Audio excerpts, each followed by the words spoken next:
Welcome back to another story on Infidelity Tales Lab. Before we begin, tell us, where in the world are you watching from? Now, let's dive into today's story. Chapter 1. The Foundation of Trust. Patrick Hardy had built his life on three pillars: family, loyalty, and strength. At 42, he commanded respect in every room he entered. His construction company, Hardy Foundations, had grown from a one-man operation to a multi-million-dollar empire spanning 3 states. But Patrick's greatest pride wasn't his business. It was his family. 20 years of marriage to Chris Hardy had given him what he thought was everything a man could want. She was beautiful, charming, and the mother of his 18-year-old daughter, Amy. Patrick had met Chris when she was just 19, a small-town girl from Oregon whose father, Russell Bush, ran a failing auto repair shop. Patrick had swept her off her feet, married her within a year, and moved her to his growing empire in Colorado. Patrick's philosophy was simple. Those who earned his trust received his unwavering loyalty, but those who betrayed it faced consequences that would haunt them forever. He learned this lesson early from his own father, a steel worker who taught him that a man's word was his bond and his family was his fortress. Chris had always seemed to understand this about her husband. She played the perfect wife role, attending charity galas, hosting dinner parties for his business associates, and maintaining their pristine image in Denver social circles. Amy, their daughter, had inherited Patrick's strong will and Chris's beauty. She was set to start college in the fall, planning to study business to eventually join Hardy Foundations. But beneath the surface of this perfect family portrait, cracks had been forming for months. Patrick had noticed small changes in Chris: secretive phone calls, unexplained absences, new clothes that didn't appear on their credit card statements. His instincts, honed by years of reading people and business deals, told him something was wrong. However, he dismissed these feelings, telling himself that 20 years of marriage had earned Chris the benefit of the doubt. The irony wasn't lost on Patrick that he could read the intentions of corrupt contractors and scheming competitors like an open book, yet he'd chosen to ignore the signs in his own home. Perhaps it was love, or perhaps it was the arrogance of a man who believed his fortress was impenetrable. Trevor Garrison had entered their lives 6 months ago as Chris's new personal trainer. At 35, Trevor possessed the kind of rugged charm that made women forget their vows and men question their own masculinity. He'd moved to Denver from California, claiming he wanted a fresh start after a messy divorce. Patrick had even liked the man initially. Trevor was articulate, seemed professional, and had impressive credentials. What Patrick didn't know was that Trevor specialized in more than fitness training. He was a predator who targeted wealthy, neglected wives, seducing them with attention their husbands were too busy to provide. Trevor had researched the Hardy family extensively before taking the job, knowing exactly what kind of goldmine he'd discovered in Chris. The affair had begun innocently enough: extended training sessions, intimate conversations about Chris's unfulfilled dreams, and gradually escalating physical contact. Trevor was a master manipulator who knew exactly how to make a woman feel desired and understood. He'd convinced Chris that her husband took her for granted, that she deserved passion and excitement.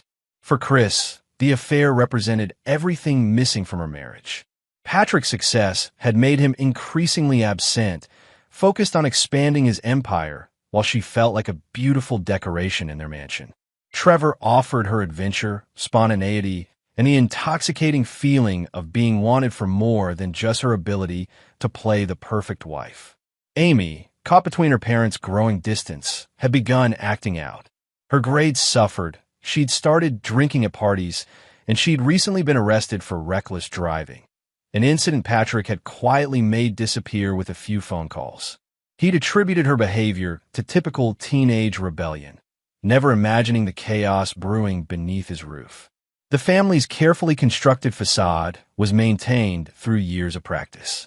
Sunday dinners, family vacations, public appearances, all performed with the precision of seasoned actors. Patrick threw himself deeper into work. Chris lost herself in her secret affair, and Amy spiraled into increasingly dangerous behavior as she sensed the impending explosion. Russell Bush, Chris's father, had been battling cancer for the past year. The old man had never particularly liked Patrick, seeing him as the city slicker who'd stolen his daughter away from small-town Oregon. But Russell was proud, too proud to accept charity from his wealthy son-in-law, even as medical bills mounted and his auto shop struggled to stay afloat. When Russell's condition worsened 2 weeks ago, Patrick had insisted on personally caring for him, seeing it as his duty as a son-in-law. He'd moved into Russell's small house in Bend, Oregon, sleeping on a lumpy couch and helping the stubborn old man through his final days. It was a gesture that Chris had praised publicly, while secretly celebrating the freedom it gave her to intensify her affair with Trevor. During those 2 weeks, Patrick had gained a new perspective on his life. Watching Russell fight his losing battle with dignity and grace made Patrick reflect on what truly mattered. He decided to return home early, planning to surprise Chris and Amy with a renewed commitment to putting family first. He'd even stopped at a jewelry store in Denver, purchasing an expensive necklace for Chris as a symbol of his desire to reconnect. The construction king who could build anything had failed to notice that his own foundation was crumbling. As Patrick drove through Denver's affluent neighborhoods toward his mansion, he felt optimistic about the future. He had no idea that he was about to discover a betrayal so profound it would unleash a darkness within him that even he didn't know existed. The pieces were in place for a collision that would destroy lives and reveal the true nature of everyone involved. Patrick Hardy, the man who never forgave betrayal, was about to face the ultimate test of that principle from the people he loved most. Chapter 2. Cracks in the Foundation. The 2 weeks Patrick spent caring for Russell Bush were transformative in ways he couldn't have anticipated. The old man, despite his illness, possessed a sharp mind and an even sharper tongue. During long nights when pain kept Russell awake, he'd regaled Patrick with stories of his younger days, his dreams, and his disappointments. "You know what your problem is, Patrick?" Russell had said during one of their late-night conversations, his voice weakened by chemotherapy, but his eyes still piercing. "You think providing for someone is the same as loving them. Your wife doesn't need another diamond bracelet. She needs a husband who sees her as more than a trophy." Patrick had dismissed the comment at the time, attributing it to Russell's pain medication and general dislike of him. But the words lingered, especially when Russell continued his brutal honesty. "Chris was never meant for this city life you've given her. She was a wild girl, full of dreams and passion. You've turned her into a museum piece, beautiful to look at but not allowed to be touched or moved." The irony was that while Patrick received this unwanted wisdom about his marriage, Chris was 300 miles away, living out the very passion Russell described, just not with her husband. In Denver, Chris had grown bolder during Patrick's absence. Trevor no longer limited their encounters to hotel rooms and gym sessions. He'd been staying at the Hardy Mansion, sleeping in the guest room officially, but spending his nights in the master bedroom. They'd grown careless, leaving evidence of their affairs scattered throughout the house like breadcrumbs waiting to be discovered. Amy had initially been appalled by her mother's behavior. She'd confronted Chris during the first week of Patrick's absence, threatening to call her father and expose the affair. But Chris had manipulated her daughter with devastating effectiveness. "Your father doesn't love me anymore, Amy," Chris had wept, playing the victim with Academy Award-worthy performance. "He's married to his business, not to me. Trevor makes me feel alive again. Don't you want your mother to be happy?" The manipulation had worked partially because Amy was already struggling with her own issues. Her recent arrest had left her feeling guilty and rebellious simultaneously. Her relationship with Patrick had grown strained as she'd begun to see him as an authoritarian figure more than a loving father. When Chris painted Patrick as the neglectful husband, it resonated with Amy's own feelings of being overlooked in favor of business priorities. But the final nail in Amy's resistance came when Trevor turned his manipulative charm on her. He convinced Amy that she was mature beyond her years, that she understood adult complexities her father couldn't grasp. He'd filled her head with poison about Patrick being controlling and old-fashioned, while positioning himself as the cool, understanding figure who truly got both mother and daughter.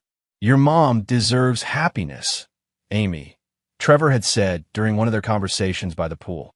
And you deserve parents who are truly in love, not just going through the motions. Sometimes people need to make difficult choices to find their authentic selves. Trevor's greatest talent wasn't seduction. It was psychological manipulation. He'd identified each family member's weaknesses and exploited them masterfully. With Chris, he'd targeted her feelings of neglect and desire for excitement.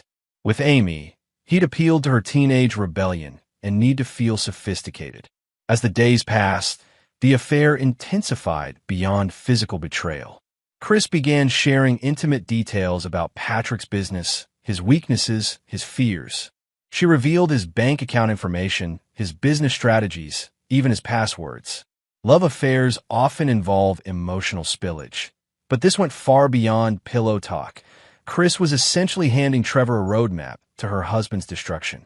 Trevor, for his part, was already planning his next moves. He convinced Chris that they should be together permanently, but he needed to ensure he wouldn't lose access to the hearty fortune in the process. He'd begun researching divorce laws, Patrick's business vulnerabilities, and ways to maximize Chris's settlement. His endgame wasn't just stealing another man's wife. It was destroying the man entirely and taking everything he'd built. The transformation in both women was remarkable. Chris, who'd been the picture of elegant restraint for 20 years, became wild and reckless. She'd started drinking heavily, making impulsive purchases, and treating the household staff with increasing disdain. The mask of perfection she'd worn for 2 decades was finally cracking, revealing someone Patrick had never truly known. Amy's changes were equally dramatic. She'd gone from being Daddy's little girl to actively participating in the deception against him.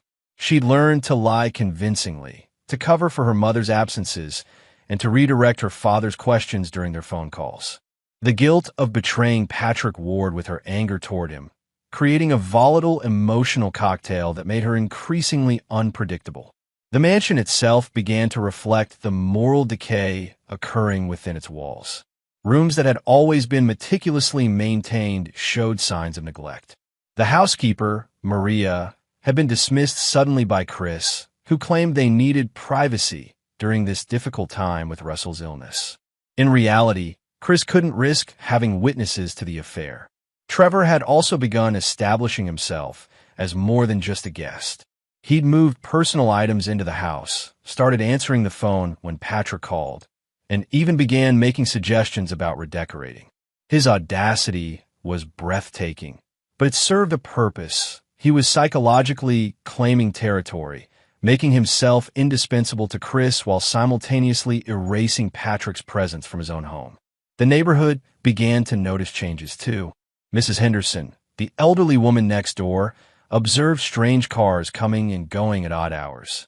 She'd seen Chris and Trevor together in compromising situations in the backyard, though she'd initially assumed Trevor was just a very friendly trainer. The postman noticed that mail was piling up, that the usually pristine landscaping was becoming overgrown. Meanwhile, in Oregon, Patrick was experiencing his own transformation. Caring for Russell had reconnected him with his own mortality and values. He'd spent hours reflecting on his marriage, his relationship with Amy, and his priorities. He'd made mental plans to scale back his business involvement, to take Chris on a second honeymoon, to be more present for Amy's final year before college. Russell's death came on a Tuesday morning, peaceful but still devastating. Despite their complicated relationship, Patrick had grown to respect the old man's honest perspective on life.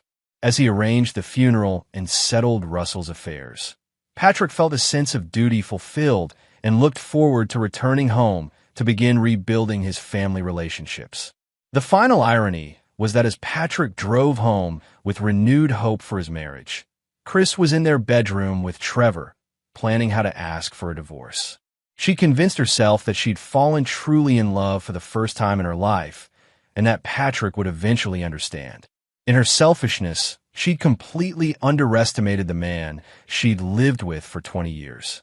Patrick Hardy was about to come home to a house that was no longer his, to a family that had already betrayed him, and to a life that had been systematically dismantled in his absence.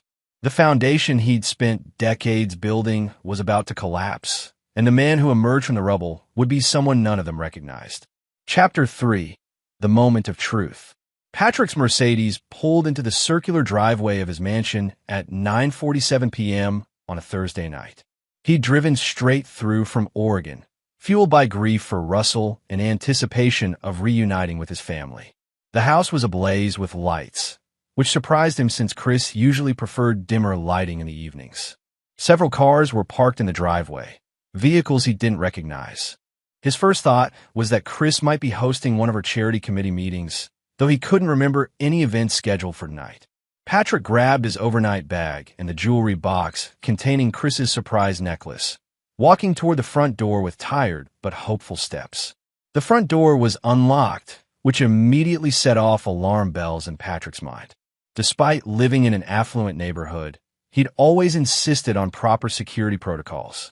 As he stepped into the foyer, he could hear music and laughter coming from the back of the house, sounds of celebration that seemed inappropriate given Russell's recent death.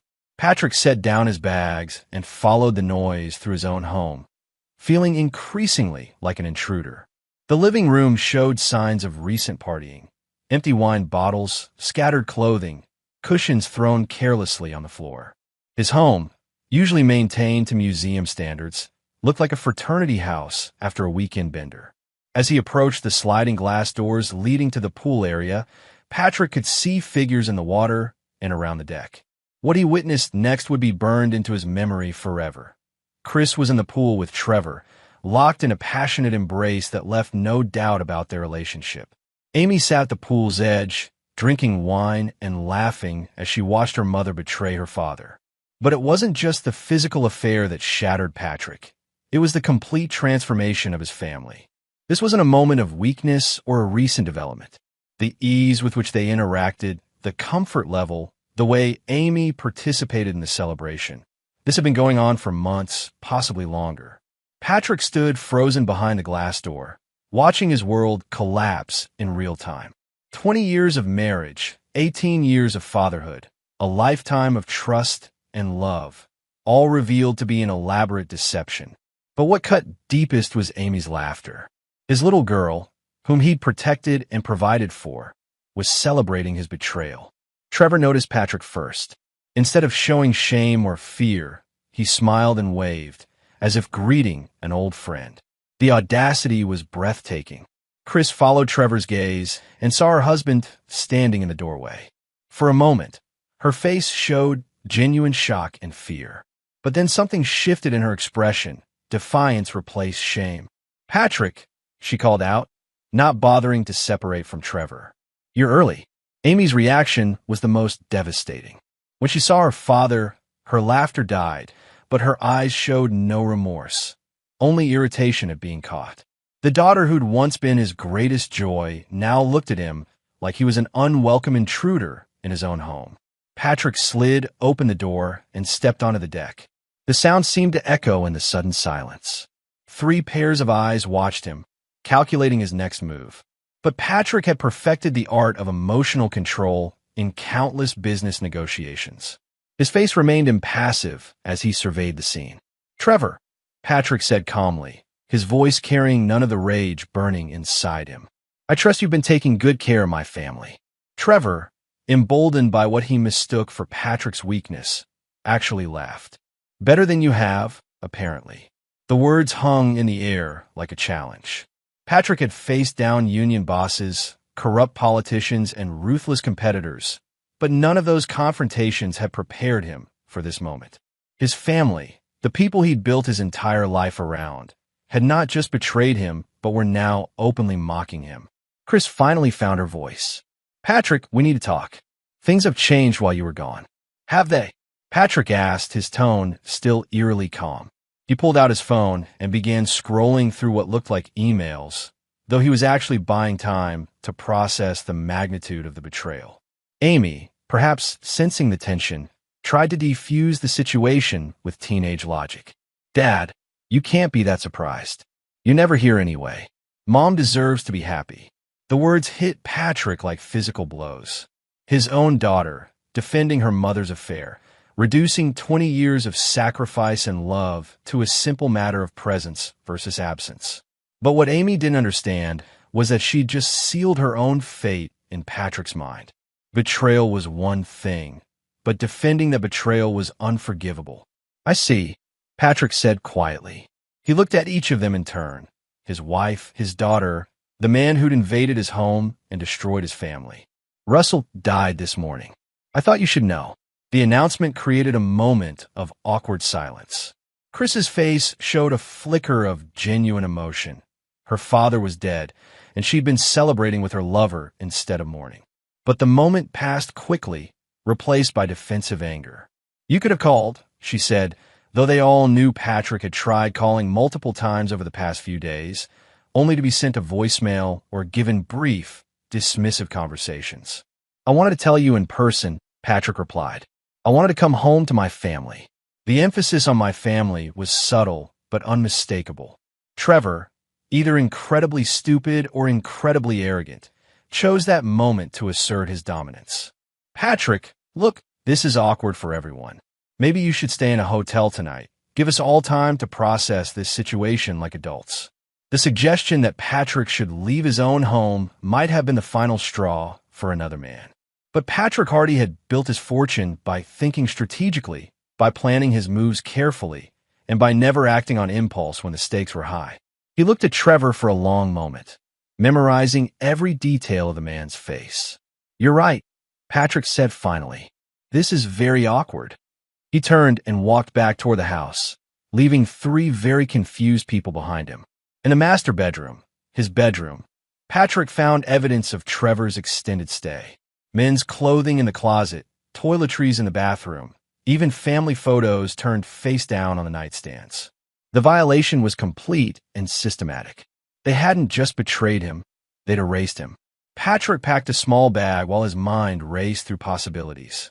He could confront them with violence. He was certainly capable of it. He could call his lawyers immediately and begin divorce proceedings. He could throw them all out of his house tonight. But none of those options satisfied the cold fury building inside him. As he prepared to leave, Patrick's eyes fell on the jewelry box containing Chris's surprise necklace. He opened it and looked at the diamonds that had cost him more than most people earned in a year. Then he closed the box and placed it carefully in his bag. Someday, he might find a use for it. Before leaving, Patrick made one stop in his home office. He had important documents to secure, bank accounts to protect, and plans to make. His family thought they'd won by choosing honesty over deception. They had no idea they'd just declared war on a man who'd never lost a fight that mattered. As Patrick drove away from his mansion for what he suspected might be the last time, he felt something he hadn't experienced in 20 years: absolute clarity. The foundation of his life had crumbled, but foundations could be rebuilt. And sometimes, before you could build something new, you had to completely demolish what came before.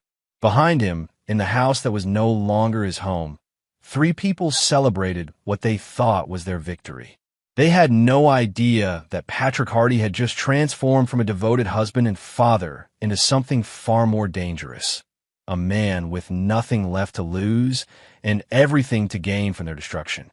Chapter 4: The Awakening. Patrick checked into the Ritz-Carlton downtown, though sleep was impossible. He spent the night in the hotel's business center, using secure internet connections to begin what would become the most important project of his life. By dawn, he had a clear picture of his enemy's vulnerabilities and the beginnings of a plan that would make his business competitors' downfalls look merciful in comparison.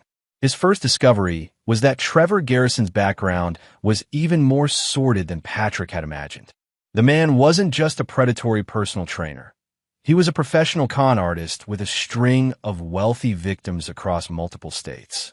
Trevor's real name was Trevor Garrison Michaels, and he'd been married 4 times, each marriage ending with substantial settlements that funded his lifestyle. He'd been sued twice for fraud and once for extortion, though charges had been dropped when his victims chose to pay him off rather than endure public humiliation. But Trevor had made a critical error in choosing the Hardy family as his latest target. Unlike his previous victims, lonely widows and neglected wives with inherited wealth, Patrick Hardy was a self-made man who understood power, leverage, and the art of war. The second revelation was even more devastating. Amy had been aware of her mother's affair for months and had actively participated in concealing it. Patrick found text messages on a family phone plan that revealed the depth of his daughter's betrayal.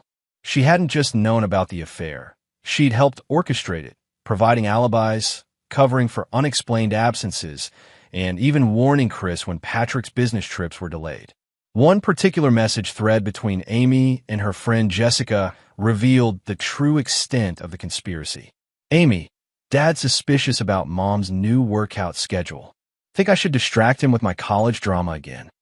Jessica, your mom's trainer is so hot though. Can't blame her for wanting some excitement. Amy, Trevor's actually really cool.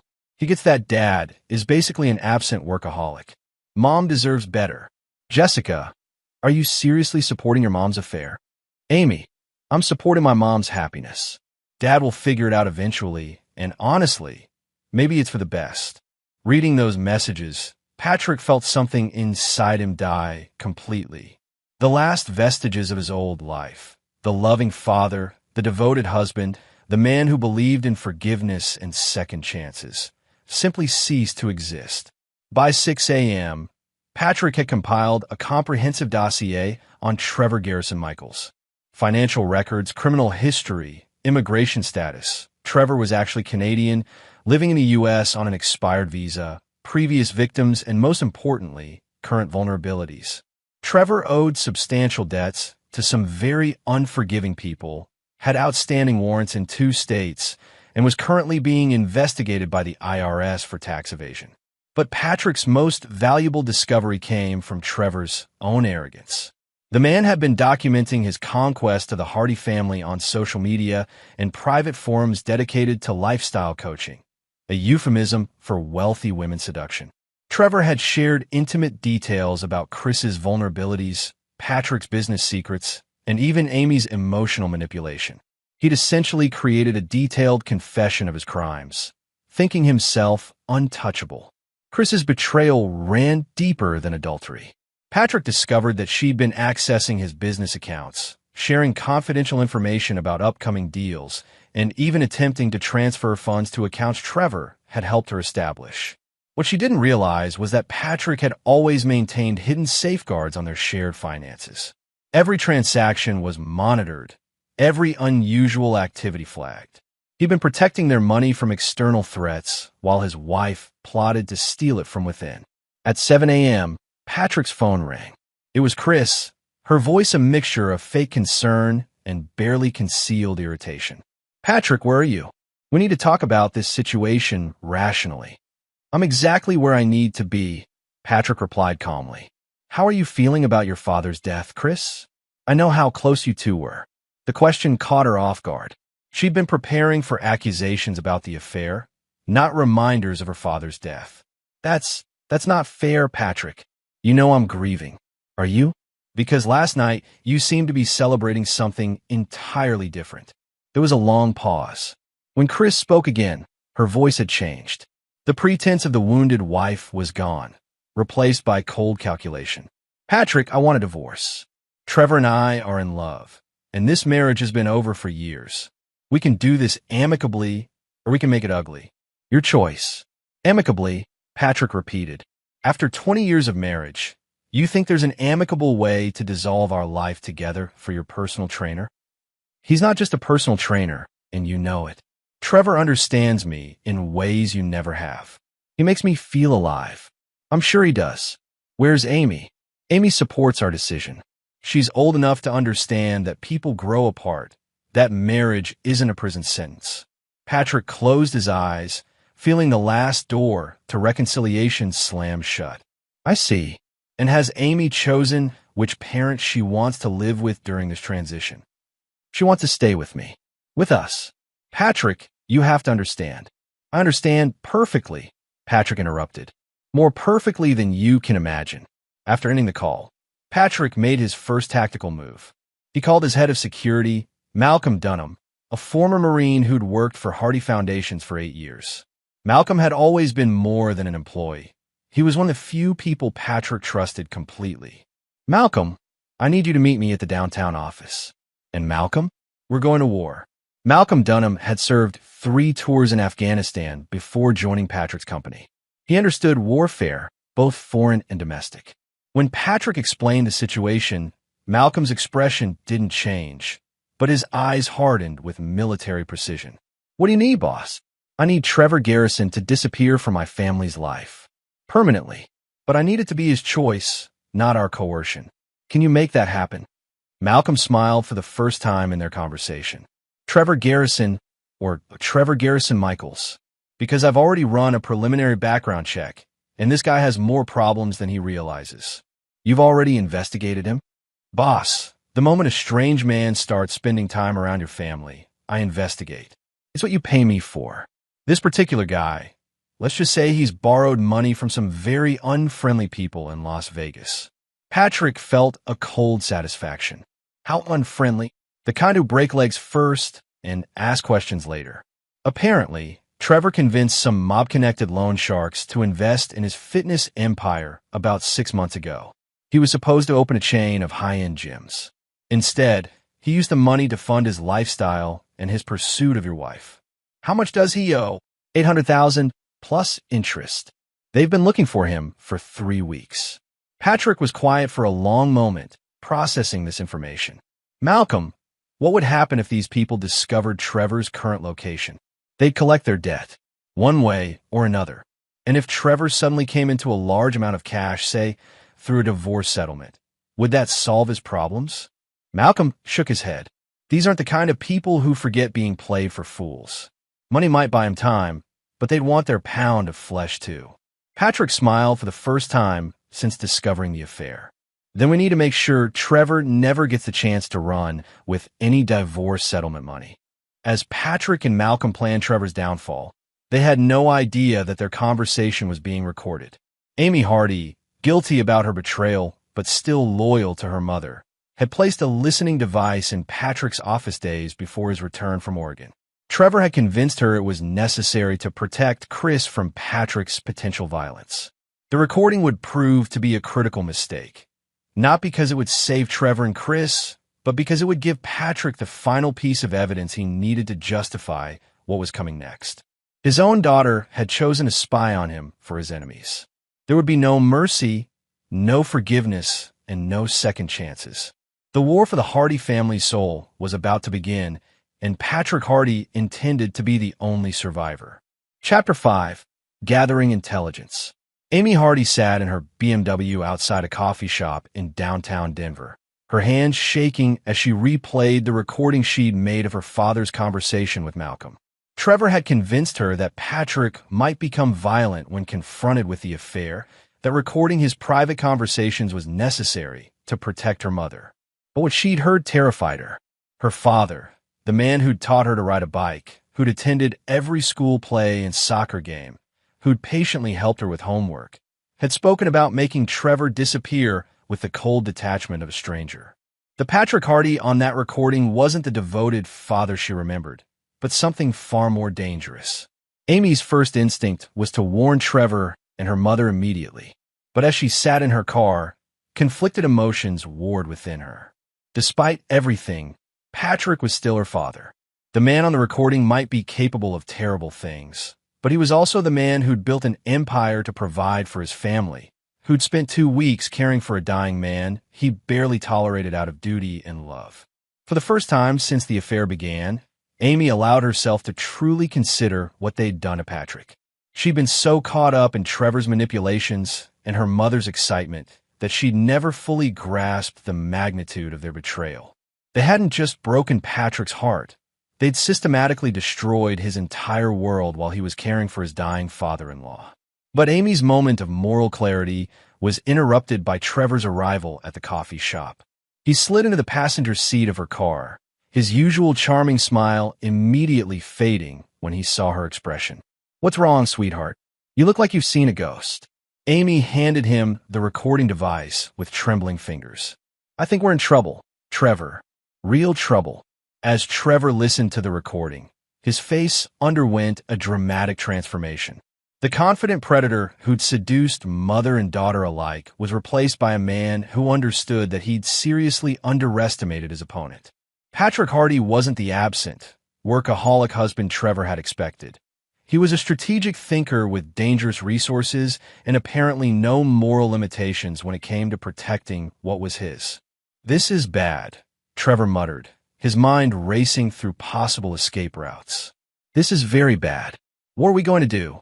Amy asked, her voice small and frightened. Trevor's survival instincts kicked in immediately. His first thought was self-preservation, not protecting the family he'd helped destroy. "We need to accelerate our timeline. Your mother needs to file for divorce immediately, before your father can hide assets or worse." "Worse? Trevor, what does that mean?" Trevor looked at Amy, really looked at her for the first time, and saw not a sophisticated co-conspirator, but a frightened teenager who was in way over her head. His manipulation of her had been so complete that she'd never considered the real-world consequences of her actions. Now reality was crashing down around all of them. "Amy, listen to me carefully. Your father is angrier than we anticipated. We need to be smart about this, move quickly, and most importantly, we need to stick together. Can you do that?" Amy nodded, though her faith in Trevor was beginning to crack. "Should we call the police? If Dad's planning to hurt you?" "No." Trevor's response was immediate and sharp. "We can't involve law enforcement. It would complicate everything." What he didn't tell Amy was that the last thing he needed was police attention given his outstanding warrants and visa issues. Meanwhile, at Hardy Foundation's headquarters, Patrick was orchestrating a masterpiece of strategic warfare. He'd assembled a team of specialists, private investigators, forensic accountants, cybersecurity experts, and attorneys, each sworn to absolute secrecy. To the outside world, Patrick appeared to be handling his father-in-law's death and dealing with family matters. In reality, he was building a case that would systematically destroy his enemies.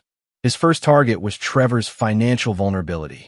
Patrick's investigators had located Trevor's creditors in Las Vegas. Specifically, a group led by a man named Vinny Torino, whose loan sharking operation was legendary for its efficiency and brutality. Patrick arranged a meeting through intermediaries, presenting himself as a concerned citizen with information about a fugitive debtor. The meeting took place in a private dining room at an upscale steakhouse. Vinny Torino was exactly what Patrick expected, a man who'd built his reputation on making problems disappear permanently. But Vinny was also a businessman who respected other successful men, especially those who approached him with profitable opportunities. "So you're telling me this Trevor Michaels is hiding out in Denver, playing house with some rich man's wife?" Vinny asked, cutting into his steak with surgical precision.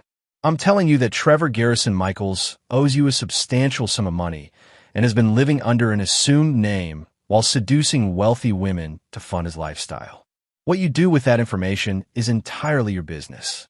"I need more time," Trevor pleaded, his charming facade cracking under the pressure. "I'm in the middle of a business deal that will net me enough to pay you back with interest." "A business deal?" Vinny repeated slowly. "You mean divorcing this woman and stealing half her husband's money?" Trevor's shock at Vinny's detailed knowledge was evident. He'd assumed his activities in Denver were secret, but clearly, someone had provided very specific information about his situation. "It's not stealing," Trevor protested weakly. "Chris is entitled to her share of the marital assets." Vinny laughed, the sound devoid of humor. "You're a real piece of work, Trevor. You seduce another man's wife, destroy his family, steal his money, and call a business deal. I almost admire the audacity." One of Vinny's men stepped forward, rolling up his sleeves in a way that suggested violence was imminent. But Vinny held up a hand, stopping him. "Here's what's going to happen, Trevor. You're going to pay me what you owe, plus a penalty for making me chase you across 3 states. If this divorce settlement comes through, you'll give me everything you receive, and we'll call it even. If the settlement doesn't happen, or if you try to run again, my associates will express their disappointment in ways that will leave permanent reminders of your poor judgment. What if the settlement isn't enough to cover what I owe?" Trevor asked, though he already knew the answer. "Then you'll learn why people in my business don't default on their obligations," Vinny replied matter-of-factly. "But I'm an optimist, Trevor. I believe this Patrick Hardy fellow is wealthy enough to cover your debts, assuming you can convince his wife to take him for everything he's worth. The message was clear. Trevor's survival depended entirely on the success of his scheme against Patrick. There was no escape route, no way to cut his losses and run. He was trapped between his criminal creditors and the man whose life he'd destroyed, with nowhere to go but forward. As Vinny's men released Trevor back into the Denver streets, he felt the full weight of his situation crushing down on him. Patrick Hardy wasn't just a cuckolded husband anymore. He was an existential threat whose mere existence stood between Trevor and a very painful death. Trevor returned to the Hardy mansion, shaken and desperate. Chris immediately noticed his agitation, the barely controlled fear in his eyes, the way he kept checking the windows and doors as if expecting an attack. "What's wrong?" she asked, though part of her already suspected the answer. Trevor had always been vague about his past, deflecting questions with charm and misdirection. "We need to accelerate everything," Trevor said, his usual confidence replaced by barely contained panic. "The divorce, the settlement, all of it. We can't wait any longer." "Trevor, you're scaring me. What happened?" For the first time since their affair began, Trevor told Chris the complete truth about his situation. The failed businesses, the criminal associates, the $800,000 he owed to people who settled debts with violence. Chris listened in growing horror as she realized that the sophisticated man she'd fallen in love with was actually a con artist running from dangerous criminals. "You used me," Chris said, the words barely above a whisper. "This whole thing, our relationship, it was all about the money." "No," Trevor protested, though his desperation made the denial unconvincing. "I love you, Chris, but I also need you. We need each other. If we can get through this divorce quickly, we can pay off my debts and start fresh together." Chris felt the foundation of her new life crumbling just as surely as her marriage had.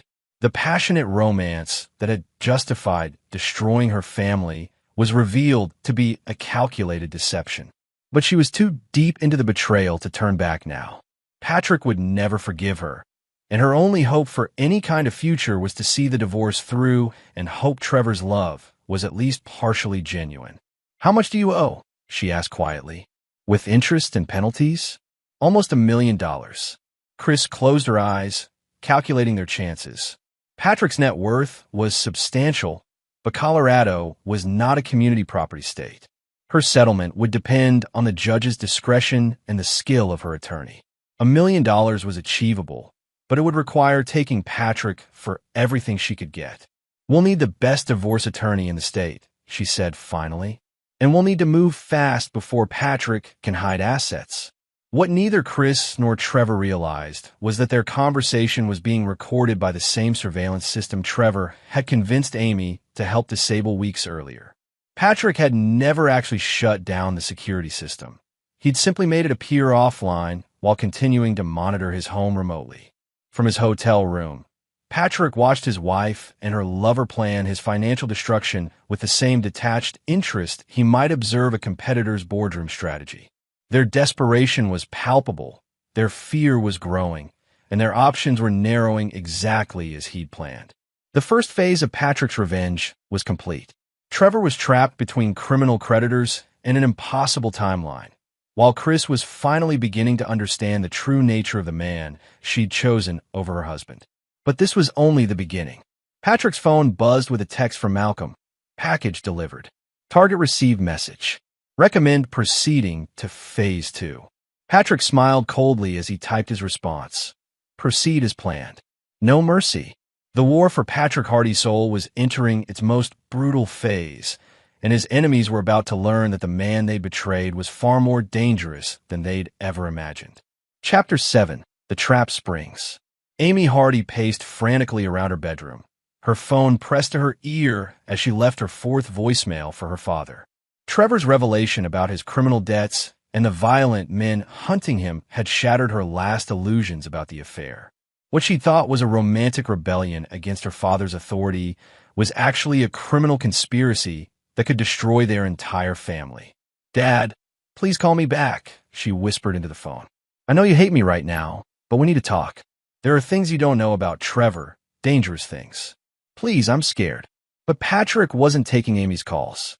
He was 3 blocks away from his own home, sitting in Malcolm's surveillance van, watching his daughter's breakdown through hidden cameras while feeling absolutely nothing.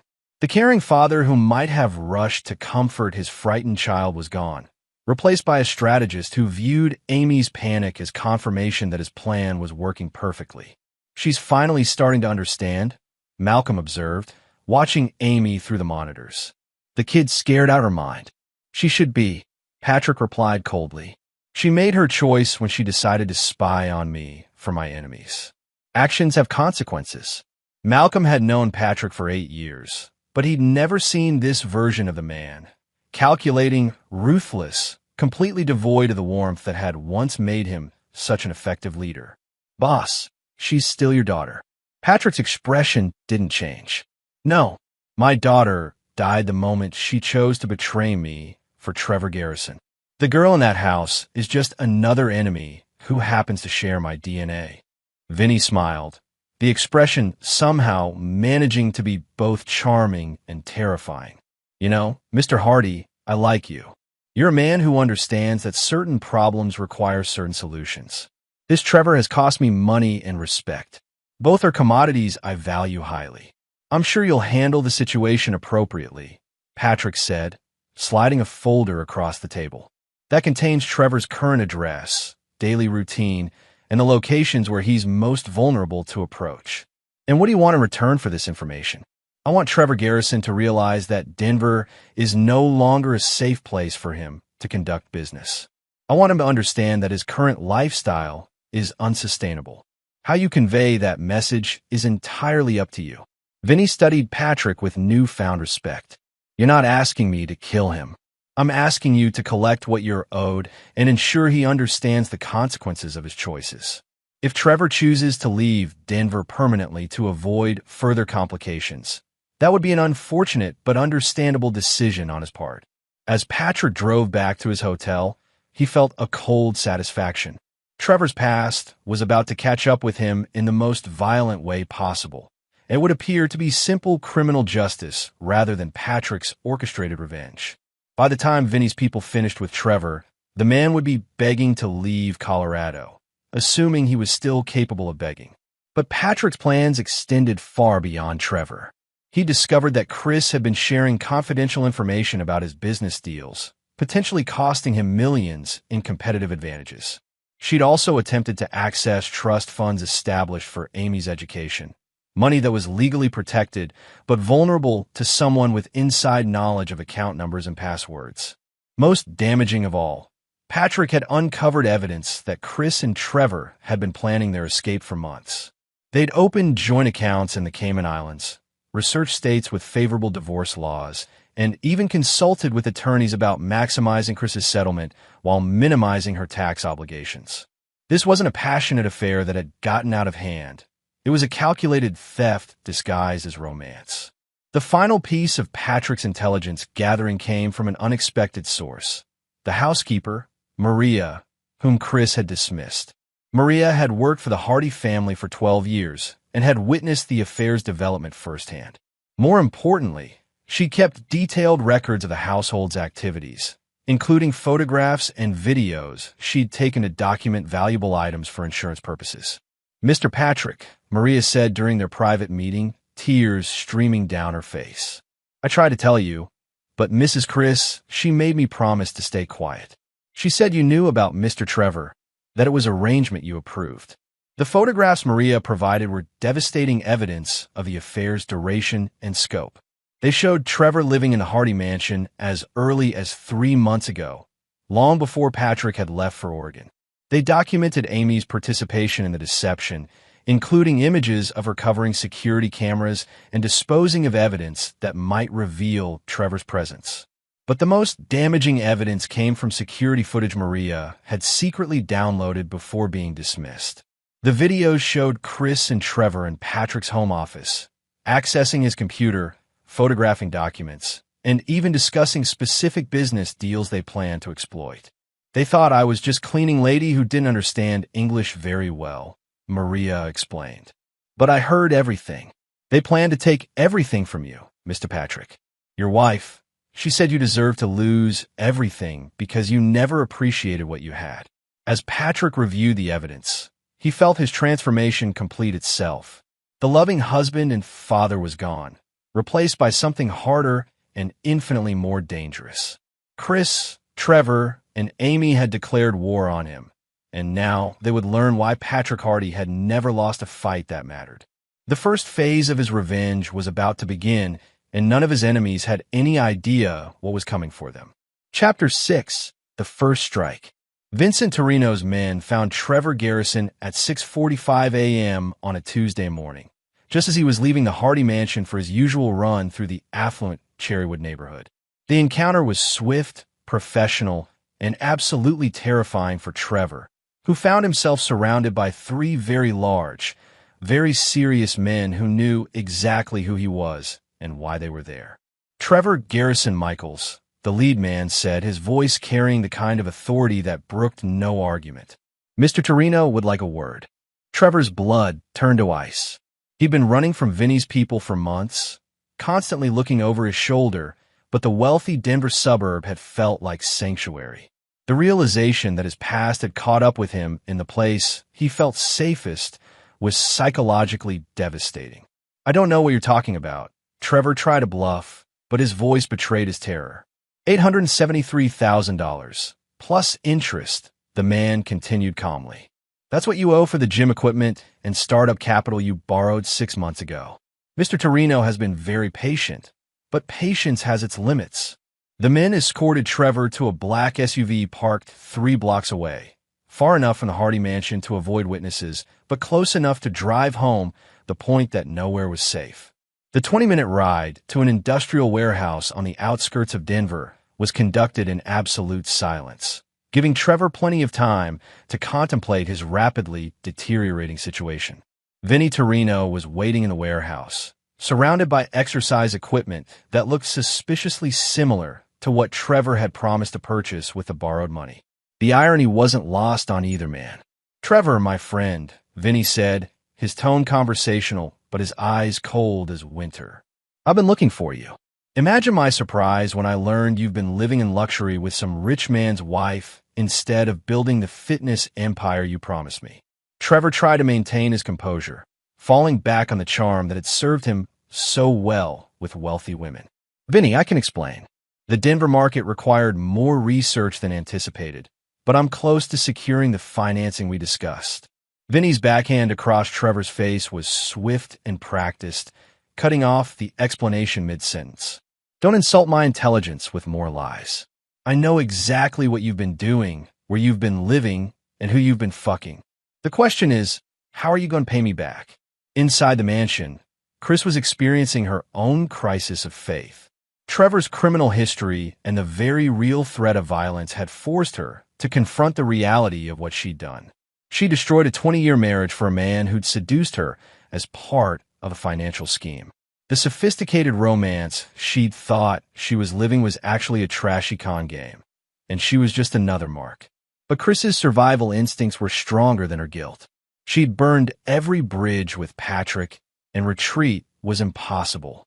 Her only option was to push forward with a divorce and hope she could extract enough money to satisfy Trevor's debts and secure some kind of future for herself. She'd already contacted Denver's most aggressive divorce attorney, Harrison Blackstone, known for his ability to extract maximum settlements from wealthy husbands. Blackstone had reviewed her case and expressed confidence that she could walk away with at least 40% of Patrick's assets, possibly more if they could prove emotional abandonment or other forms of marital misconduct. "The key is moving fast," Blackstone had advised during their consultation. "If your husband is as smart as you say, he's already taking steps to protect his assets. We need to file before he can hide everything in offshore accounts or business structures." What Chris didn't know was that Harrison Blackstone was one of Patrick's oldest friends, having served as legal counsel for Hardy Foundation since its early days. The attorney had called Patrick immediately after Chris's consultation, providing detailed information about her strategy and timeline. "She wants to file tomorrow," Blackstone had reported, claiming irreconcilable differences and seeking 50-50 asset division plus spousal support. She's also requesting immediate possession of the marital home. Perfect, Patrick had replied. File whatever paperwork she wants. Give her exactly what she's asking for. Blackstone was confused by Patrick's response. You want me to roll over? Patrick, she could take you for millions. Harrison, trust me on this. File the papers, begin discovery. Do everything exactly as if you were representing her interests instead of mine. But make sure every document, every financial disclosure, every piece of evidence she provides goes through you first. Now, as Trevor frantically made phone calls trying to negotiate an extension with Vinnie Torino's people, and Chris prepared to destroy her marriage legally, Patrick was implementing the most brilliant aspect of his revenge plan. He was going to give them exactly what they wanted, and it would destroy them completely. The divorce papers were filed on Wednesday morning. By Wednesday afternoon, Chris had temporary possession of the mansion. Trevor was breathing easier, believing his financial salvation was at hand, and Amy was cautiously optimistic that maybe the family could survive this crisis after all. None of them realized they were walking into the most sophisticated trap Patrick had ever constructed. The first sign of trouble came when Chris tried to access the family's primary bank accounts. Despite the divorce filing, she discovered that she no longer had access to most of their liquid assets. Patrick had moved the money, but legally, transferring funds to accounts that predated their marriage, business accounts protected by corporate structures, and investment vehicles that were technically separate from marital assets. He can't do this, Chris protested to Blackstone during an emergency meeting. We had joint accounts. I should have access. He moved the money before the filing. Blackstone explained, his expression grave. Technically, he hasn't violated any court orders because the accounts he transferred from weren't specifically protected by the temporary restraining order. So I'm broke. Not broke, but cash poor until we can force disclosure of his hidden assets. That could take months. Trevor's panic reached new heights when Chris explained their cash flow problem. Vinny's people had given him 2 weeks to produce a substantial payment, and now his only source of funds was tied up in legal proceedings that could drag on indefinitely. We need to liquidate something, Trevor insisted. Jewelry, art, something valuable we can sell quickly. But when they attempted to access Chris's jewelry collection, they discovered that most of the valuable pieces were missing. The insurance company informed them that Patrick had moved the items to a secure facility before leaving for Oregon, citing security concerns while he was away. Technically legal, completely devastating to their immediate financial needs. Amy, meanwhile, was discovering that her trust fund, money set aside for her college education, was no longer accessible. Patrick had restructured the account before leaving for Oregon, changing the terms so that distributions required both parent signatures. With the divorce proceedings ongoing, any access to Amy's education money was effectively frozen. I can't pay for college now, Amy realized, the full scope of her father's revenge beginning to dawn on her. He's cutting me off completely. The psychological pressure was taking its toll on all 3 conspirators. Trevor was jumping at shadows, expecting Vinny's men to appear at any moment. Chris was discovering that 20 years of marriage to a financial genius meant that extracting money from him would be infinitely more complex than she'd anticipated. Amy was facing the possibility that her betrayal would cost her not just her relationship with her father, but her entire future. But Patrick's masterstroke was still to come. On Friday evening, Harrison Blackstone called with devastating news. Chris, we have a problem.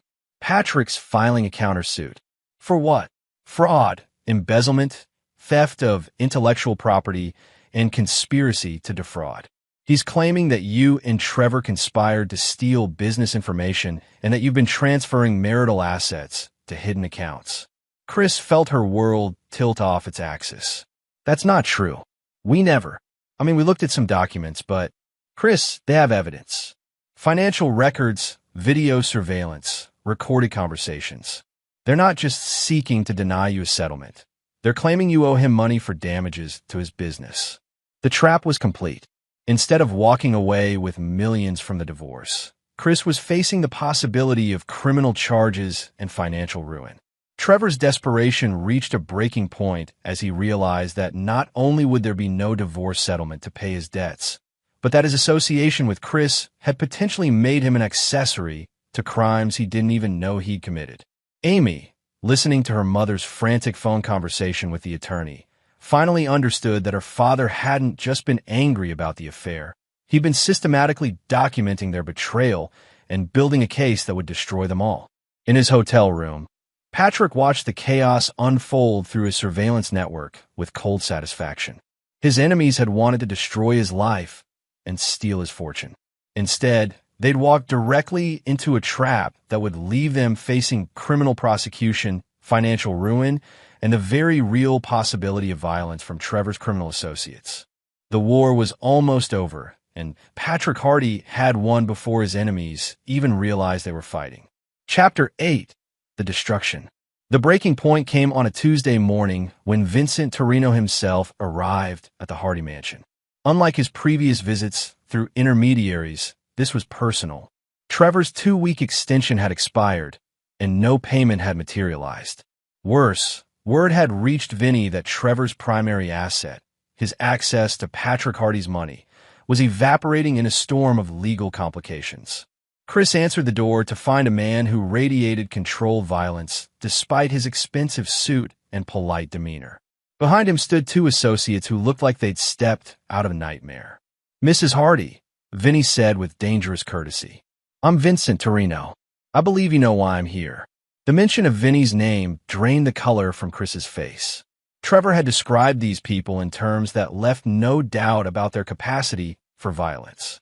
Seeing them at her door, her formerly secure sanctuary, was a psychological shock that shattered her remaining composure. "Trevor isn't here," she said, her voice barely steady. "Oh, but I think he is," Vinny replied, stepping uninvited into the foyer.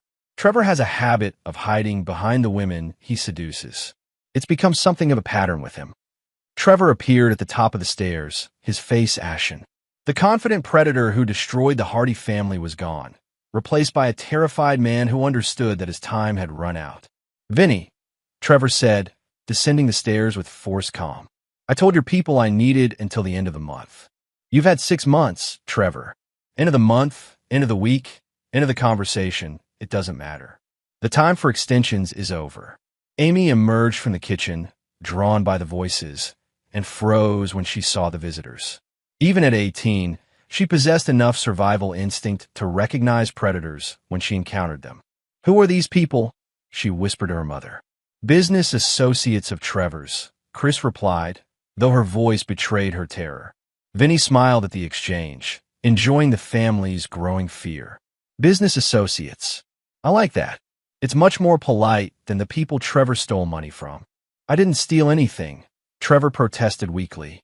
"The investment didn't work out as planned, but..." Vinny's backhand sent Trevor stumbling backward into the living room.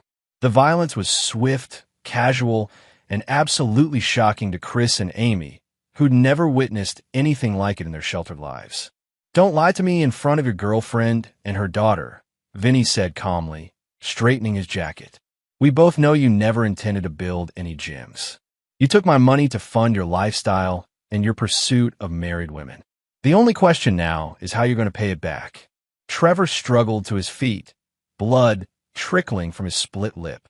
"The divorce settlement." "What divorce settlement?" Vinny interrupted. "My sources tell me you're not getting any money from this divorce. In fact, they tell me you might be facing criminal charges for fraud. Is that true, Mrs. Hardy?" Chris found herself unable to speak, nodding mutely as the full scope of their situation became clear. They weren't just facing financial ruin. They were trapped between Patrick's legal revenge and Trevor's criminal obligations. "Interesting," Vinny continued. "So Trevor has convinced you to destroy your marriage for nothing, and now he can't pay his debts. That creates a problem for everyone involved." Amy, displaying more courage than anyone expected, stepped forward. "How much money are we talking about?" Vinny studied the teenager with newfound interest. "Almost $1 million, plus interest and penalties. Your boyfriend here has expensive tastes." "He's not my boyfriend," Amy said, disgust evident in her voice. "He's my mother's mistake." The comment drew a sharp look from Chris, but Amy was past caring about her mother's feelings. The romantic rebellion that had justified her betrayal of Patrick was revealed to be a sordid criminal enterprise, and she was beginning to understand the magnitude of what they'd lost. Smart girl, Vinny said approvingly. Unlike her mother, she can recognize a con man when she sees one. What do you want from us? Chris asked, finding her voice. I want my money. Since Trevor can't provide it, and you apparently can't provide it, we need to explore alternative arrangements. The threat was unmistakable. Vinny's people didn't just break legs. They took possession of valuable assets, including people, until debts were satisfied. There has to be something we can do, Trevor pleaded. Some arrangement. There is, Vinny replied. But you're not going to like it. At that moment, Patrick's voice cut through the tension from the foyer. Actually, there might be a solution that works for everyone. All eyes turned to see Patrick Hardy standing in the doorway of his own home, looking like a man who'd just returned from a pleasant vacation rather than someone whose family had been systematically destroyed. Vinny's expression shifted to one of professional interest. This was the man whose money Trevor had promised, the husband whose life had been destroyed by the affair. But instead of rage or desperation, Patrick radiated the calm confidence of someone who held all the cards. Mr. Hardy, Vinny said carefully, I wasn't expecting to see you here. It's my house, Patrick replied simply. And you're Vincent Torino. Your reputation precedes you. The acknowledgement of Vinny's identity sent a chill through the room. Patrick wasn't just aware of Trevor's criminal connections. He'd researched them thoroughly. I understand Trevor owes you a substantial sum, Patrick continued, walking into his own living room as if Vinny's armed associates weren't present. I also understand that recent developments have compromised his ability to pay. That's correct, Vinny replied, unsure where this conversation was heading. Patrick looked at his wife, his daughter, and the man who destroyed his family. His expression remained completely neutral, showing neither anger nor forgiveness, just cold calculation. I have a proposition, Patrick said finally, one that solves everyone's problems. Chris felt a surge of hope. Perhaps Patrick was offering to pay Trevor's debts to protect his family, choosing reconciliation over revenge. She was about to learn how completely she'd misunderstood the man she'd been married to for 20 years. I'm listening, Vinny said. Patrick smiled, the expression somehow more terrifying than Vinny's threats had been. Trevor Garrison owes you almost $1 million. My wife and her lover have been planning to steal that money from me through their divorce settlement. But what if I told you there was a way to collect your debt while ensuring that Trevor never bothers another family again? The room fell silent as everyone processed the implications of Patrick's words. He wasn't offering salvation. He was negotiating the terms of their destruction. Amy was the first to understand. Dad, no. Whatever you're thinking. Amy, Patrick said quietly, his voice carrying absolute authority. You lost the right to call me Dad when you chose to betray me for this man. You're not my daughter anymore. You're just another person who made the wrong choice. The words hit Amy like physical blows, but Patrick's attention had already shifted back to Vinny. I'm interested in your proposition, Vinny said carefully. Patrick's smile grew wider and colder. Excellent, because I think you're going to like what I have in mind. The final phase of Patrick Hardy's revenge was about to begin, and his enemies were going to discover that sometimes the most dangerous place to be is between a man and his justice. Chapter 9. No Forgiveness. After 2 weeks of caring for my father-in-law, I came home to find the door unlocked. Inside, my daughter lay covered in blood. Barely breathing, she screamed, "Run now." Why? I asked when footsteps approached from behind. I turned around and saw. Patrick paused, looking directly at Vincent Torino, exactly what I expected to see. The confusion on everyone's faces was palpable. Patrick's words seemed disconnected from reality. Amy wasn't covered in blood. She wasn't barely breathing, and the scene he described bore no resemblance to the current situation. I'm sorry, Vinny said carefully, but I think there's been some misunderstanding. Patrick's smile was arctic. No misunderstanding, Mr. Torino. I'm simply describing what this scene will look like when the police arrive in approximately 15 minutes. The words hit the room like a physical force. Trevor went pale, Chris stumbled backward, and Amy's eyes widened in terror as she began to understand the scope of her father's final gambit. "You see," Patrick continued conversationally, "when I learned about my family's betrayal, I had to decide between forgiveness and justice. My wife chose to destroy our marriage for a con man. My daughter chose to spy on me for my enemies. And Trevor chose to steal from dangerous people and hide behind my family when his crimes caught up with him." Vinny's associates shifted nervously, hands moving toward concealed weapons, but Vinny held up a restraining hand. This conversation had taken an unexpected turn, and he wanted to understand where it was heading. "Chris," Patrick said, addressing his wife directly for the first time, "you wanted excitement, passion, a life free from the boring constraints of marriage to a workaholic. How does it feel now that you're about to get exactly what you wish for?" "Patrick, please," Chris whispered, genuine terror replacing her earlier defiance. "We can fix this. We can work it out." "Fix it." Patrick's laugh was devoid of humor. "You systematically destroyed 20 years of marriage, stole business secrets, corrupted our daughter, and conspired with a criminal to rob me blind. What exactly do you think we're going to fix?" Amy found her voice, desperation making her brave. "Dad, I'm sorry. I know I made mistakes, but I'm still your daughter. You can't just—" "I can't what?" Patrick interrupted. "I can't treat you like the enemy you chose to become. I can't hold you accountable for betraying the man who loved you more than his own life." Patrick turned to face Amy fully, and she saw something in his eyes that made her step backward. This wasn't anger or disappointment.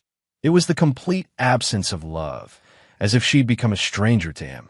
"Amy, you recorded my private conversations and shared them with the man who was destroying our family. You helped plan my financial ruin while I was caring for your dying grandfather. You celebrated my betrayal and called it justice. Did you really think there would be no consequences?" Trevor, sensing the conversation spiraling towards something catastrophic, tried to assert himself. "Patrick, let's all calm down and—" "Trevor," Patrick said without looking at him, "in about 10 minutes, you're going to be dead." The matter-of-fact statement froze everyone in place. Patrick wasn't threatening Trevor. He was stating a simple fact, as if discussing the weather. Vinny found his voice. "Mr. Hardy, I think we should clarify what's happening here." Patrick finally looked at Vinny directly. "What's happening, Mr. Torino, is that you're about to collect your debt in full, and I'm about to solve all my problems simultaneously." Patrick pulled out his phone and began playing an audio recording. Trevor's voice filled the room, discussing his plan to seduce Chris, steal Patrick's money, and disappear with his new fortune. But the recording had been edited, spliced together from multiple conversations to create a narrative where Trevor explicitly threatened to kill Patrick if the divorce settlement didn't come through. "That's not what I said," Trevor protested frantically. "That's been edited." "Has it?" Patrick asked mildly. "I'm sure the police will be very thorough in their investigation. Of course, by the time they sort out the truth, you'll already be dead, so it won't matter much to you." The pieces of Patrick's plan were coming together with terrifying clarity. He'd manipulated everyone, Vinny, Chris, Amy, even Trevor, into positions where his final revenge would appear to be simple criminal justice. "You called them," Vinny said, understanding dawning. "You called the police." "I called them 20 minutes ago," Patrick confirmed. "I reported that my wife's criminal lover had threatened my family and was holding us hostage. I mentioned that he was connected to organized crime figures from Las Vegas who were also at my home, armed and dangerous." Vinny's professional calm cracked for the first time. "You son of a bitch. You're setting us up." "I'm not setting anyone up," Patrick replied. "I'm simply allowing the natural consequences of everyone's choices to play out. Trevor chose to steal from you and hide behind my family. You chose to come to my home with armed men to collect your debt. Chris chose to betray our marriage. Amy chose to betray our family. I'm just facilitating the resolution." Amy was hyperventilating now, understanding that her father intended for all of them to suffer the consequences of their choices while he emerged as the innocent victim. "The blood," she gasped. "You said I'd be covered in blood." Patrick's expression didn't change. Mr. Torino's associates are armed and dangerous. When the police arrive to find a hostage situation, there will unfortunately be violence. Crossfire is unpredictable, Amy. Innocent people sometimes get hurt. You're insane, Chris whispered. You're willing to see your own daughter killed for revenge? My daughter died when she chose Trevor over me, Patrick replied. The girl standing here is just someone who looks like her. The sound of sirens in the distance galvanized everyone into action. Vinny's men drew their weapons. Trevor began frantically searching for an escape route, and Chris grabbed Amy's arm, pulling her toward the back of the house. There's nowhere to run, Patrick said calmly. I've made sure of that. Indeed, Patrick's planning had been meticulous. He'd disabled the mansion's back exits, blocked the garage door, and even cut the phone lines to prevent anyone from contradicting his story to the police. His enemies were trapped in a scenario where any outcome would destroy them. Vinny, realizing the scope of the trap, made the only logical choice available to him. This is over, he told his men. We're leaving. Now. But Patrick shook his head. Mr. Torino, I'm afraid that's not possible. You see, I've already told the police that you're holding my family hostage. If you leave now, you'll be fugitives from a federal kidnapping charge. If you stay, well, Patrick shrugged eloquently. The sirens were getting closer, and everyone in the room understood that the police would arrive to find exactly what Patrick had described, a domestic situation involving organized crime figures, a missing $1 million, and a family in crisis. Trevor made one last desperate play. Patrick, if you let me go, I'll disappear forever. You'll never see me again. Patrick looked at the man who destroyed his family with such complete contempt that Trevor actually stepped backward. Trevor, there's nowhere on earth you could go that would be far enough away from me. I have resources you can't imagine and patience you can't fathom. Your death today is actually mercy compared to what I was planning for you. Amy broke free from her mother and threw herself at Patrick's feet, sobbing hysterically. Please, Daddy, please. I'm sorry. I'll do anything. I'll testify against them, Patrick looked down at his daughter, his former daughter, with eyes as cold as winter stone. Amy, you made your choice when you had the chance to be loyal. You chose Trevor. Now live with the consequences. The first police car pulled into the driveway as Patrick calmly walked to his front door. In 60 seconds, he would transform from the architect of destruction into the traumatized victim of a home invasion.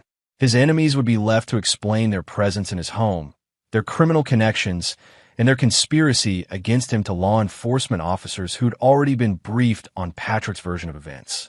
Chris, Trevor, Amy, and Vinny all understood simultaneously that Patrick Hardy had orchestrated the perfect revenge.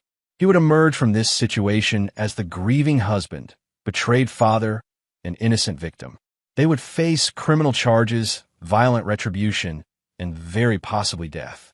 As Patrick opened the door to greet the arriving officers, he felt a cold satisfaction that had nothing to do with justice and everything to do with the complete destruction of those who betrayed him.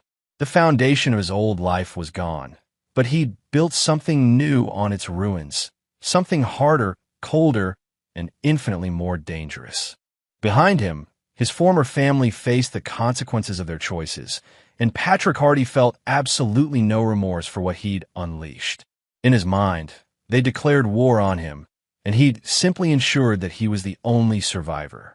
The man who'd once believed in forgiveness and second chances was gone forever, replaced by someone who understood that some betrayals deserved only one response: complete and total destruction.